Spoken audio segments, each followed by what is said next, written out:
Este ejército que ves, vago al hielo y al calor, la república mejor y más política es del mundo, en el que nadie espere que ser preferido pueda por la nobleza que hereda, sino por la que él adquiere, porque aquí a la sangre excede el lugar que uno se hace, y sin mirar cómo nace, se mira cómo procede.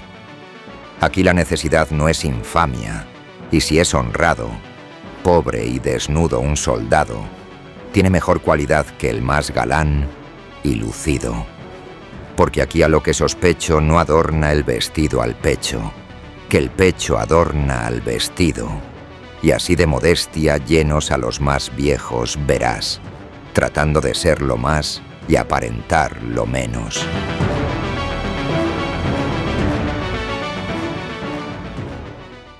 Digo que un poquito de café. Sí. Que has venido... En metro al final. ¿En metro? ¿Más? No, sí está. Sí. Ha venido en metro y bueno, es que es un día... Es un día complicado. Complicado.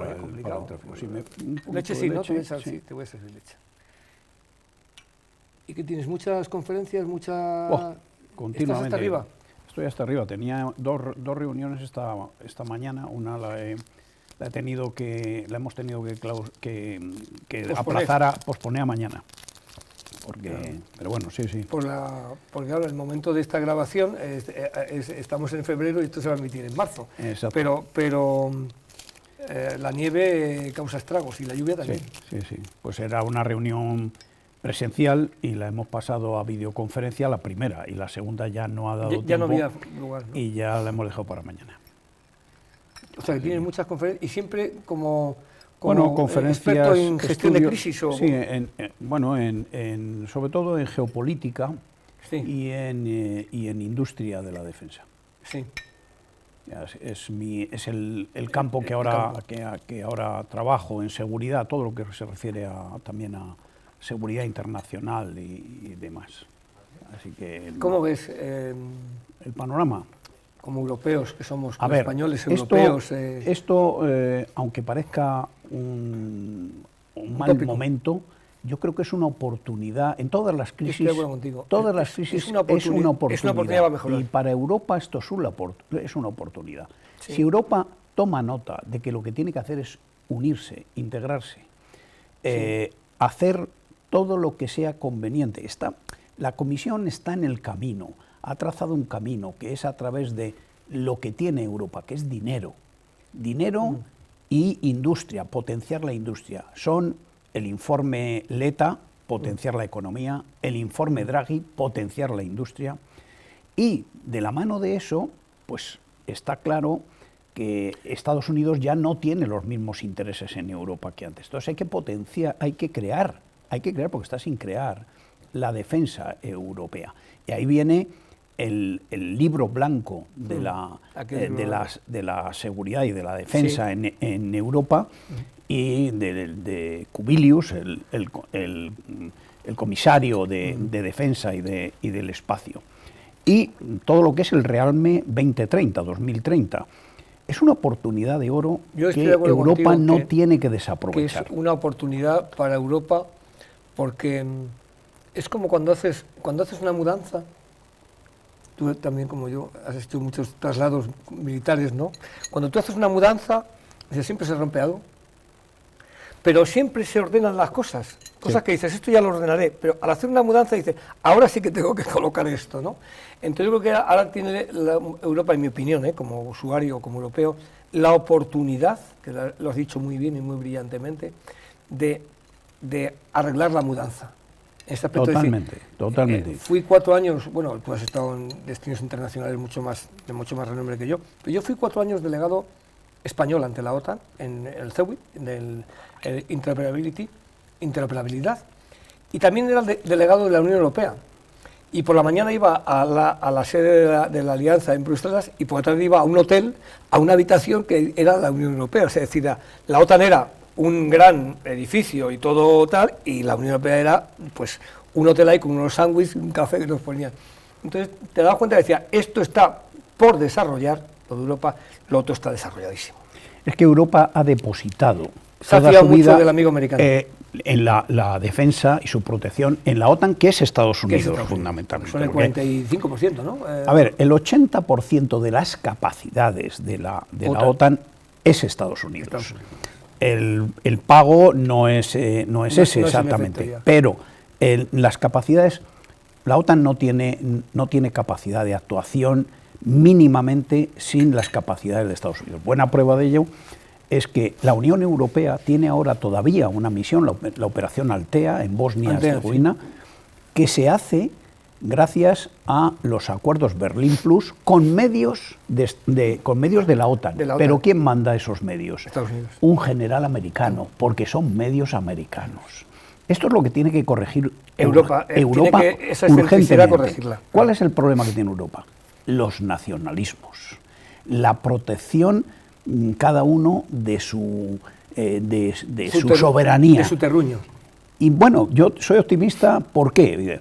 También era muy difícil depositar en una moneda única un banco europeo, donde tú renuncias a manejar tu moneda. Claro. Se hizo y nos ha ido muy bien.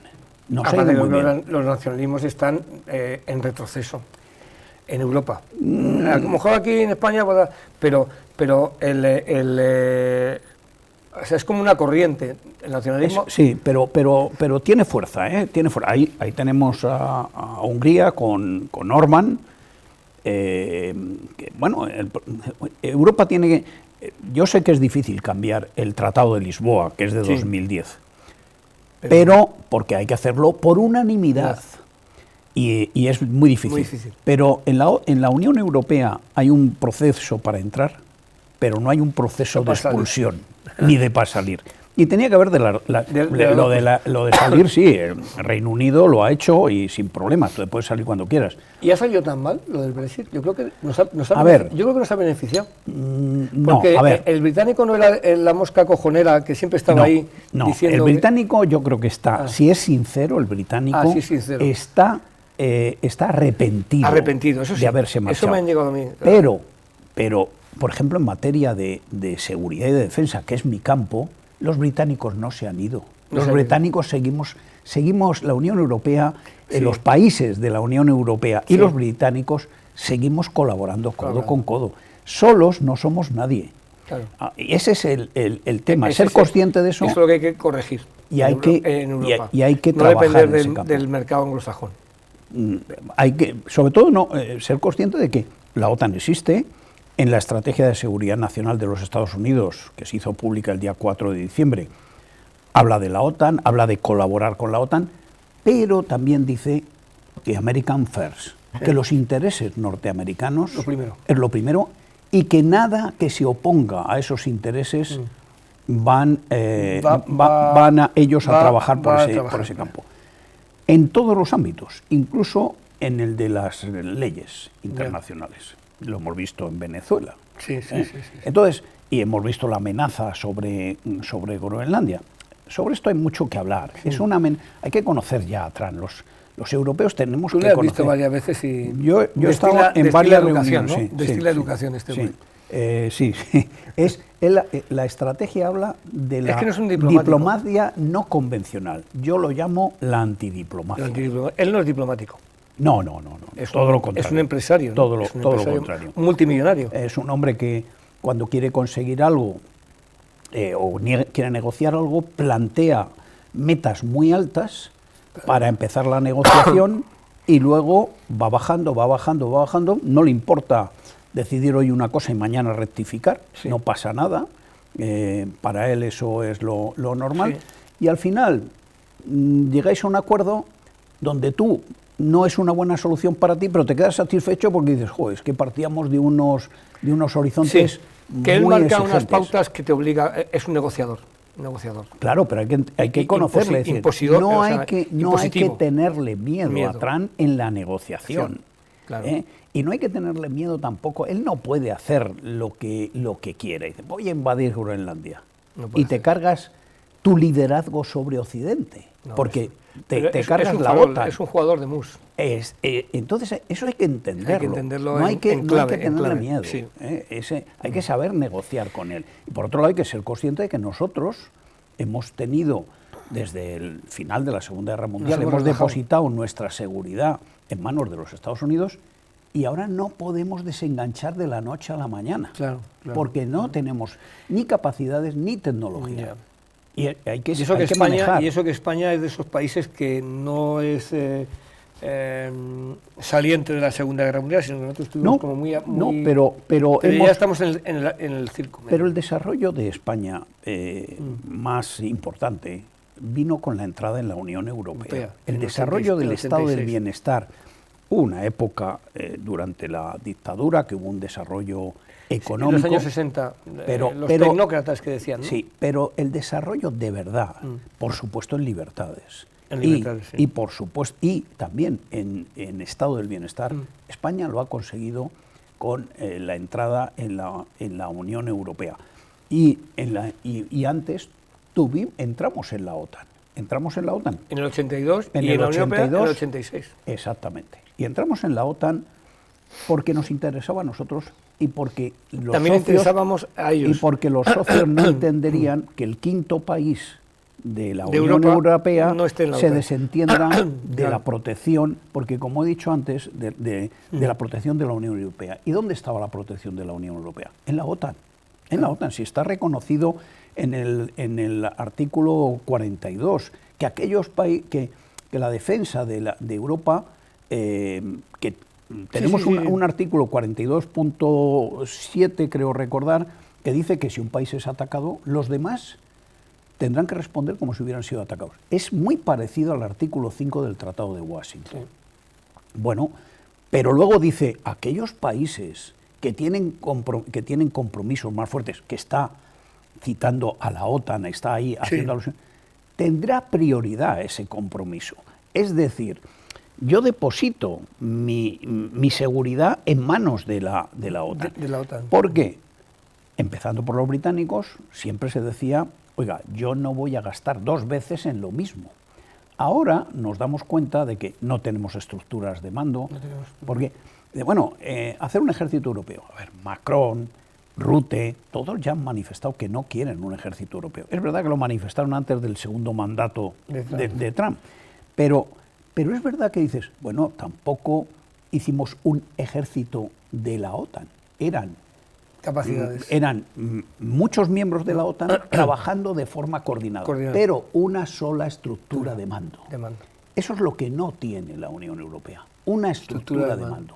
Y luego tiene, que eso se hizo ya en Helsinki, el Headline Goal de Helsinki, los objetivos de Helsinki, lo que hizo fue un estudio de las carencias que tiene la Unión Europea.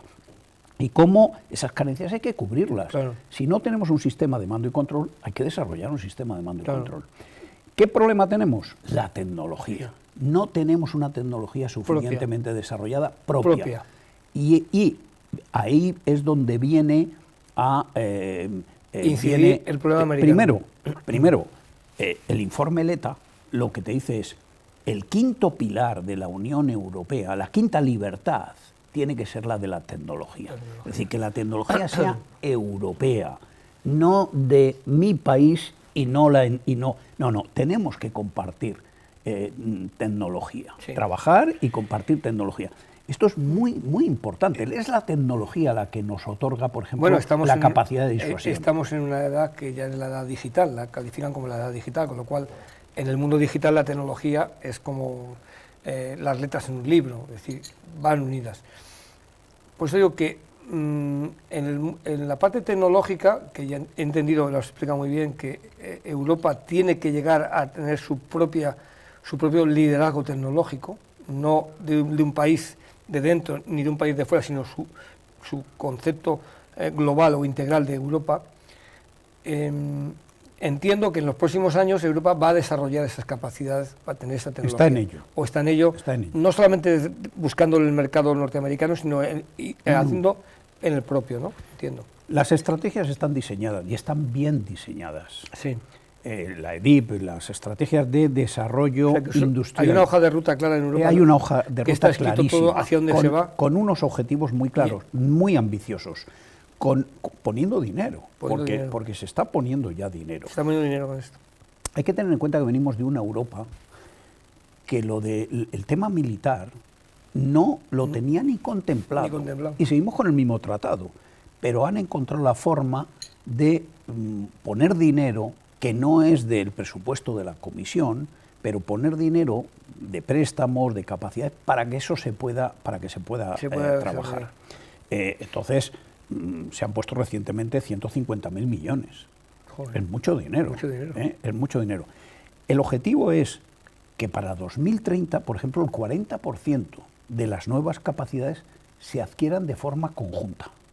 No va a ser posible. No va a ser posible, no llegamos a eso. Pero aquí es pero donde... si no es el 40, será el 20. Pero ese es el camino. Y ese es el camino, es ir construyendo. Y luego Europa tiene que tomar nota de que el tiempo ahora, las cosas transcurren muy rápido. Muy deprisa. Y que no estamos en los años a principio de este ciclo. O de este siglo. Que iba lento a la evolución. No, la geopolítica. Trump quiere cambiar la geopolítica mundial en un año. En un año quiere cambiarlo. Entonces, es muy importante. Fíjate, hablando de cambiar, ahora que se habla también de Irán, bueno, el tema que hemos elegido y que te agradezco que estés aquí, es gestión de la crisis o de las crisis, ¿no? Y la película que hemos elegido, que yo creo que también te gusta, es Argo, que precisamente habla del año 79, con la crisis de los rehenes, con el Shah, que acaba de salir pitando del antiguo Persia, ¿no? Que se llamaba Persia, ¿no? No, era Irán ya. Se llamaba Irán, y que ahora oímos manifestaciones del hijo del Shah que dice que si hay problemas que puede volver. Es decir, en 50 años como que damos la vuelta. Bueno, claro, el hijo del Shah. ¿Y esta película qué te parece así? Bueno, la película es fantástica. A ver, la película, además, con Ben Affleck, trabaja muy bien y cuenta un hecho real. Y encima está muy bien contado. Que cuenta algo que ocurrió de verdad. Tony Méndez, el agente, existió. Exactamente, es uno de los hombres más condecorados de la CIA. Era un agente de la CIA y existió. Y cuenta... Tony Méndez. Cuenta algunos de los problemas que había en Washington. No hubo un comité de crisis como tal, sino que, por un lado lo llevaba la CIA, dirigía toda la operación. Por otro lado estaban las Fuerzas Armadas. Las Fuerzas Armadas querían hacer una operación de extracción con la Delta Force, que es la misma unidad, las unidades que han hecho en Venezuela. En Venezuela la captura de Maduro, que eso se desecha en un momento de la película, se ve cómo se desecha, y luego interviene la Secretaría de Estado. Por supuesto, la Secretaría de Estado, ¿no? La Ministerio de Asuntos Exteriores. Ahí se ven, de pronto cambian, la CIA ya se había decidido, primero hablan de un rescate, sacarlos en bicicleta. Bueno, es que eso me parece apasionante cuando están diciendo ideas, dice, ¿este quién es? Este es un experto en extracciones, dice, ¿y qué ideas tiene? Hemos pensado en sacarlos en bicicleta, hemos pensado en hacer que son reporteros para los cultivos, y ahí no se cultiva nada. Claro, y en bicicleta no saben si todos saben montar en bicicleta. Dice, y va a hacerse 500 kilómetros en bicicleta. Dice, o sea, ahí está muy bien plasmado la desorientación, también yo creo que es el fruto del año 79, los norteamericanos han salido de Vietnam por piernas y están como un país, están como... Esto ha cambiado mucho. Noqueados. Ya ahora las crisis no se gestionan de esta manera. No, las crisis, son más matriciales. Exactamente. ¿Cómo se gestiona hoy una crisis? A ver, ¿cómo se gestiona una crisis? Es relativamente sencillo y complicado a la vez. El gobierno, sea el que sea, en este caso era Estados Unidos, pero nosotros aquí hemos tenido unas cuantas crisis en los últimos 7, años. 8 años. Por ejemplo, la de la guerra, la invasión de Rusia de Ucrania en el 24 de febrero de 2022. En España se creó una célula interministerial. Cogiendo varios ministerios. Cogiendo, no a todos, porque pero no todos, los que podían estar a los afectados. Que entendíamos que podían, porque cuando tú ves desplegar 130.000 hombres en pleno invierno a lo largo de toda la frontera de Ucrania, no solo con Rusia, sino también con Bielorrusia, a poco perspicaz que sea, dice, aquí va a pasar algo. Claro. Nadie despliega, es como el despliegue que hizo Trump en el mar, que está todavía para el narcotráfico. Para el narcotráfico, que no es exactamente el narcotráfico. Esa es la explicación que ha dado. Exacto. Pero vamos, busca otros objetivos. Busca concretamente que el petróleo no salga de Venezuela hacia otros sitios. Que no se lo lleven los chinos. Por ejemplo, que se llevan entre el 70 y el 90% de ese petróleo se lo lleva China, y que no vaya petróleo a Cuba, para que Cuba acabe cayendo como fruta madura. Cuba ya no está, ya no hay un Fidel Castro, hay un castrismo, y ya está muy de capa caída. Pero Miguel Díaz-Canel no es Fidel Castro. Entonces, y tiene un problema de energía Cuba tremenda. Y cuando tiene energía es porque le metía petróleo gratis, a cambio de otras cosas, de la protección. Veo que te sabes todo el tablero político, geopolítico. Es mi trabajo. Además disfrutas, lo vives. Es mi trabajo. Lo vives. Entonces, me gusta. ¿Cómo se gestiona, por ejemplo, no sé, lo de Ucrania? Bueno, pues esa célula interministerial que tú estuviste ahí. Yo dirigía entonces, eso? Yo era el director del Departamento de Seguridad Nacional. O sea, que ese departamento dependía del presidente de gobierno. Dependía del presidente de gobierno. Ese departamento lo que hace es integrar toda la información para ponerla a disposición del presidente del gobierno y que el gobierno, con la mejor información, pueda tomar las mejores decisiones. Inteligencia de todo lo que había.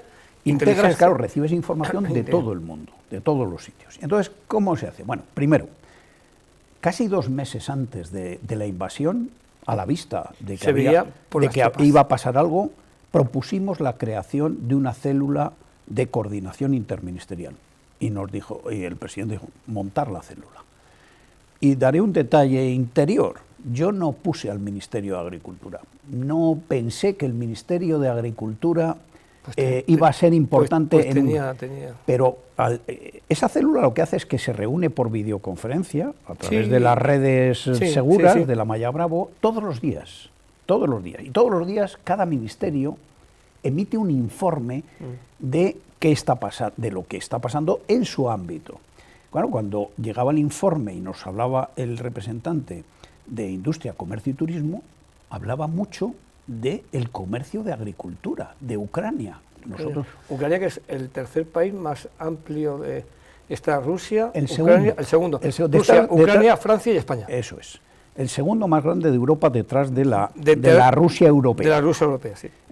Entonces, vimos que ahí había... y entonces dijo, bueno, pues hay que meter al Ministerio de Agricultura. Claro. Entonces entró el Ministerio de Agricultura. Y lo que hicimos fue lo siguiente. Dibujar 5 escenarios, 5 posibilidades de lo que podía ocurrir. Desde no ocurre nada. Qué interesante. Hasta hay una invasión de toda Ucrania. Hasta la guerra nuclear. Vale. De todo. O sea, los 5 escenarios. Hasta el infinito. Cada uno de los que pueden aportar información, aporta su información y con esa información se diseñan los escenarios. Cuando están diseñados los escenarios, le ponemos probabilidades de que ocurra. Claro. Y se le entrega a cada ministerio... ¿Se cuantifican esas probabilidades? Sí. Y se le entregan esos escenarios a cada ministerio de los que están allí, para decirle, si este escenario es el que ocurre, en tu ámbito, agricultura, por ejemplo, ¿qué consecuencias tiene para ti? Y cuando tengamos las consecuencias, luego hablamos de qué podemos hacer para paliarlas, para mitigarlas. Todo eso se diseñó perfectamente. Fue una labor anticipativa tremenda, ¿no? Totalmente. Sin haber invadido todavía Rusia y Ucrania. La primera reunión la tuvimos en enero, creo recordar que fue el 22 de enero, un mes antes de la invasión, que fue en febrero. Esa fue. Y a los 15 días teníamos los escenarios con... Y luego ya fue... El día 24 surgió y ya dices, este escenario no ha sido, ha sido este escenario. Claro. El presidente dio la orden de que se convocara de urgencia al Consejo de Seguridad Nacional bajo la presidencia de Su Majestad el Rey. Nos fuimos a Zarzuela y todos los ministros que formaban parte y los que no formaban parte pero tenían estaban afectados por esa crisis, participaron en ese Consejo de Ministros. Y cada ministro tenía ya el estudio ya sabía hecho, el ya impacto que sabía iba a tener el eso impacto en su y ministerio. las propuestas y incluido en la agricultura. Exactamente. Ahí por ejemplo, de ahí salió la creación de un grupo de ciberseguridad. Luego se crearon un grupo de ciberseguridad, un grupo de seguridad energética, un grupo de seguimiento de sanciones, un grupo de...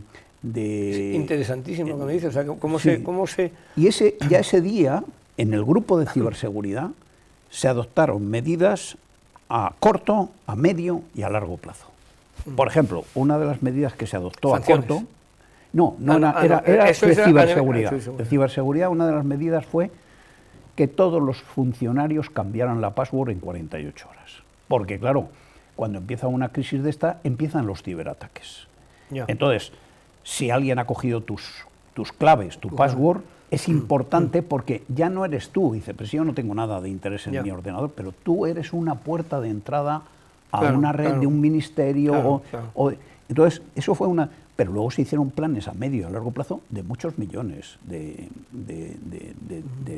dinero para y luego entiendo que eso fue el escenario que contempló nuestro país, el Reino de España, con orden del presidente de gobierno y con los expertos que estaban ahí, y luego eso iría a la parte europea, es decir, eso se pondría... No, verá, luego hubo sanciones... esto funciona de la siguiente manera. Las sanciones son europeas, no son de España. No son de España, son europeas. Eso las pone la Comisión, por unanimidad. Unanimidad significa y entonces, todos. Había un grupo de sanciones. Sí. Ese grupo lo que hace es un seguimiento del cumplimiento de las sanciones, y cuando te dicen que este país quiere sancionar a fulanito, un jerarca ruso, entonces tú tienes que mirar a ver quién es ese fulanito en España, qué intereses tiene en España. Sí, que por ejemplo porque te puedes se cogen activos de un oligarca ruso y que resulta que tenga él algo en España. En España se han llegado a inmovilizar, no sé si ahora habrá más, pero en la época que yo estaba allí, 1.000 y pico millones inmovilizados. Se inmovilizaron barcos, se inmovilizaron aviones, se inmovilizaron fondos. De gente que era rusa. De gente que está en esa lista de sanciones. Sí. Hay, que yo sepa ahora mismo, 19 paquetes de sanciones de la Unión Europea. Es muy importante que haya alguien, siempre hay un diplomático que está representando a España allí, pero es muy importante que haya detrás alguien que estudie si al que se va a sancionar no tenemos ningún problema en que se sancione, porque a lo mejor dañas los intereses nacionales. Claro. Porque ese señor, ese oligarca, tiene una empresa en España que es crítica para España. Claro. Y eso ha ocurrido. O sea que entonces hay que manejarlo con mucho. Hay que tener información muy de contacto, ¿no? Y es muy importante porque en una semana se puede decidir ampliar la lista de oligarcas, o se puede... una de las cosas que se sancionó, por ejemplo, es prohibido importar petróleo ruso, pero se dio un tiempo para que los contratos que estaban en vigor se finalizaran. Ahora se va a prohibir el gas, pero hasta ahora el gas no se había prohibido.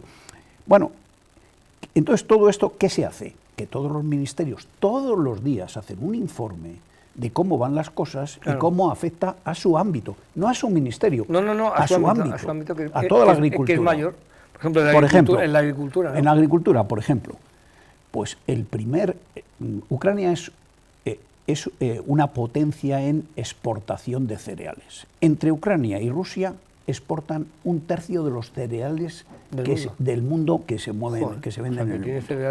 Y el mundo vive de 5 cereales y el arroz.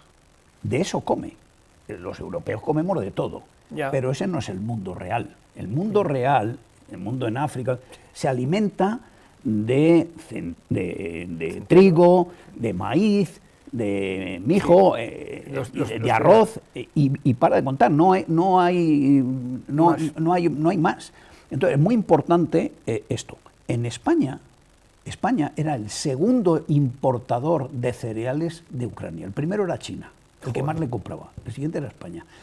Eso se traslada a problemas en España. Si de pronto pierdes uno de tus principales proveedores de cereales, de maíz, por ejemplo, y con esos cereales, ese maíz, se hacen piensos para los cerdos, buscar nuevos proveedores no es fácil. No es fácil. No es fácil. Lo mismo en nitratos para los fertilizantes o muchas Claro, todo eso lo cosas. detectó el Ministerio de Agricultura cuando le dijisteis que valorase el impacto. A lo mejor de cancelarle a uno claro. O congelar las cuentas o lo que fuese. Eso es importante. Entonces, ¿qué hace el sistema de seguridad nacional? Integra toda la información y se la presenta al presidente. Diariamente los ministerios te mandan información y puesto un folio encima de otro son del orden de 70 folios.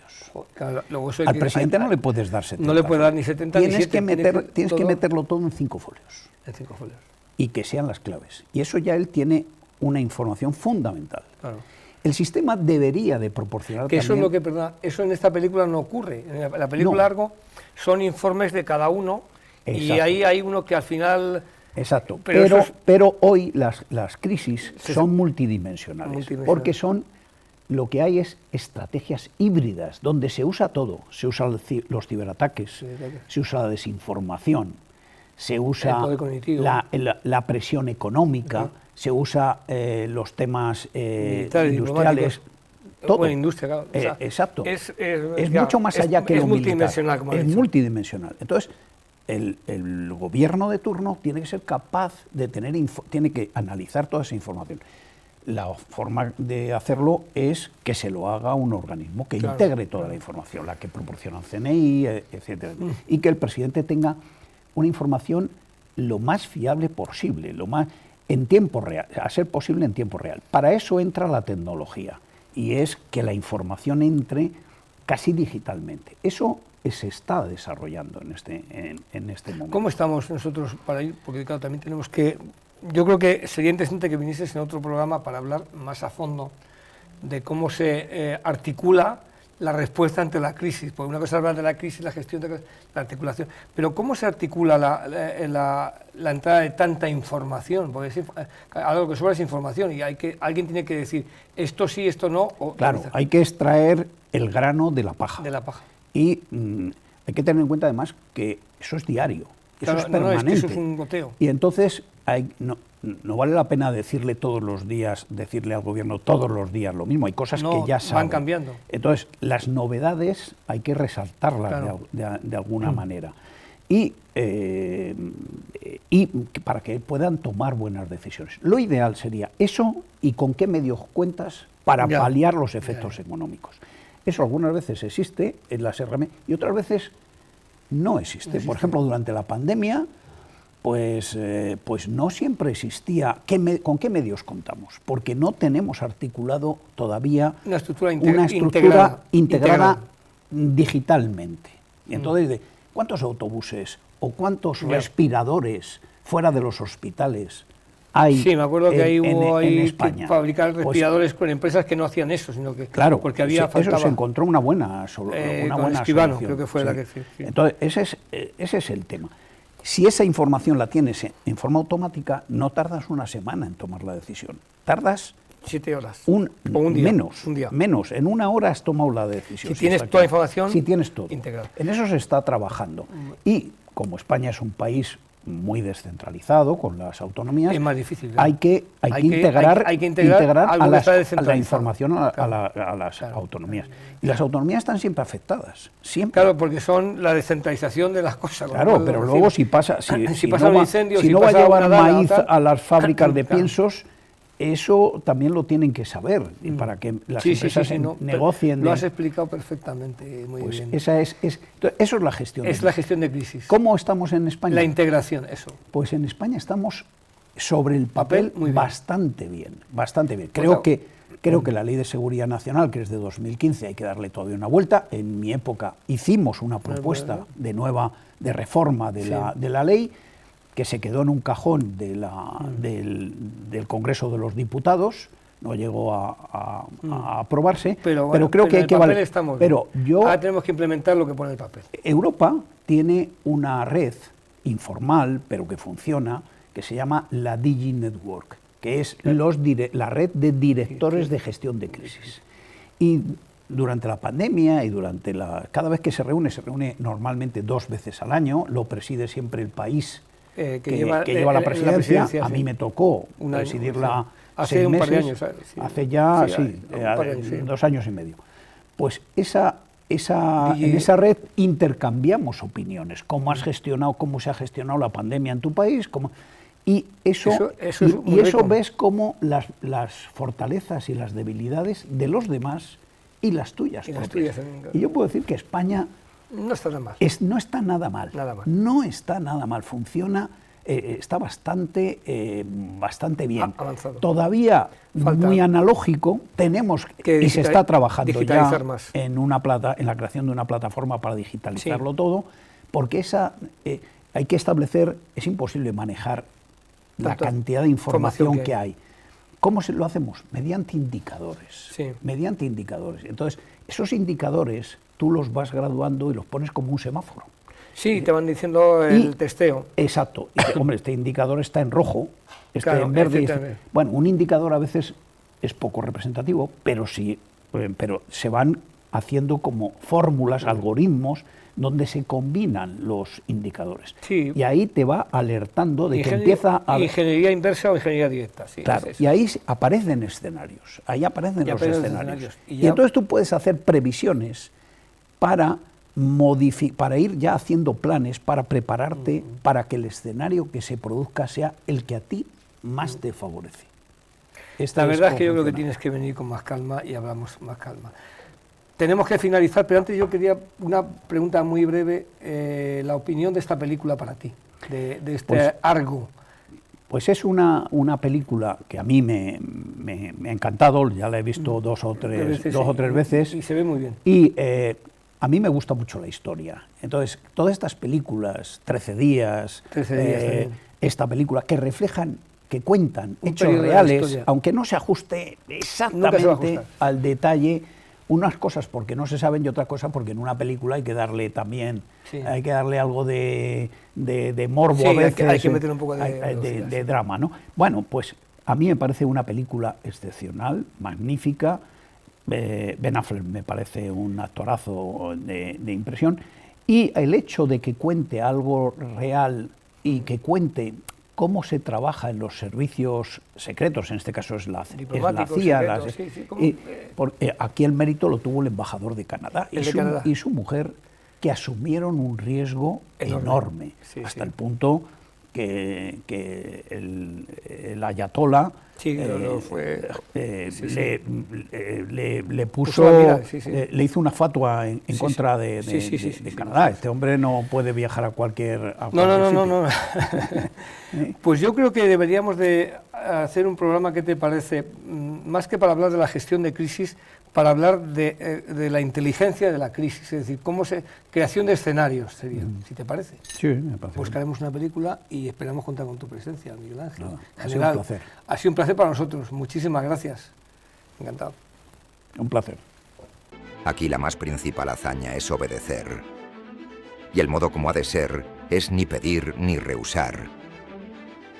Aquí, en fin, la cortesía, el buen trato, la verdad, la firmeza, la lealtad, el honor, la bizarría, el crédito, la opinión, la constancia, la paciencia, la humildad y la obediencia, fama, honor y vida son. Caudal de pobres soldados que en buena o mala fortuna, la milicia no es más que una religión de hombres honrados.